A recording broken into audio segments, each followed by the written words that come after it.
So if you don't first succeed, try again. That's what two developers will do tonight after their ideas to fill two empty Kansas City schools ended in a public firestorm. 41 Action News reporter Amy Hawley has more about a presentation that is set to begin on Westport Middle and High School. Amy?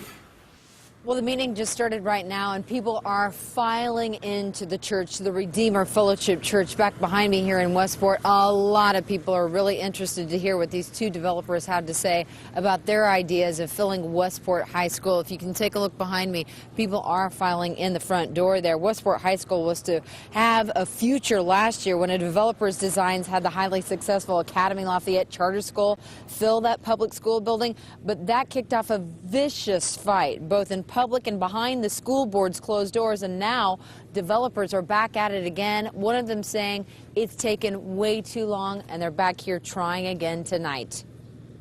Over in KCK. Steve Fouch has a love for grand old buildings. We've done 20 schools just like this before. The CEO of Fouch Brothers has suggested new plans for buildings across the city, like Kemper Arena, schools in KCK, and Westport High School in Kansas City, Missouri. And here, he envisions residential living, a community fitness space, an office space for startup entrepreneurs. Live, work, play, all in the same building. Even though Westport High School still sits empty, Fouch is hundreds of thousands of dollars in deep in this project. And he says the project has taken considerably longer than nearly all of the other schools he's repurposed. We've been at it a long time. 2 years. And he says while he's waited on the district's Westport project to move forward, he's presented his ideas and then redeveloped these 5 other spaces from Kansas City, Kansas to St. Joseph and Leavenworth, and all of that same time. The neighborhoods want to have the right answer, but we need to get through the process clean with the right instructions and not being spearheaded by politics one way or the other that, you know, drives us off the mark. In some cases, it has taken longer than we would have liked. Shannon Jacks is the director of the district's repurposing initiative. She says since 2011, Kansas City Public Schools had 30 empty schools and have repurposed 9 of them. She says in some cases, financing and historical designations have taken longer than expected. And she says the district has taken steps to make sure surrounding neighborhoods are heard.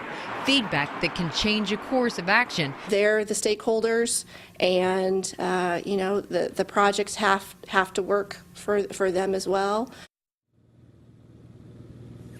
Now, Steve Fouch tells us in most cases the projects he's worked on, including schools, have taken months, not years, to get off the ground and approved. Kansas City Public Schools wants to hear community input and wants the Westport community to hear these two proposals tonight. The meeting just started at 6 o'clock. We'll go all evening here at Fellowship Redeemer Church at 39th and Baltimore in Westport. In Westport, Amy Hawley, 41 Action News.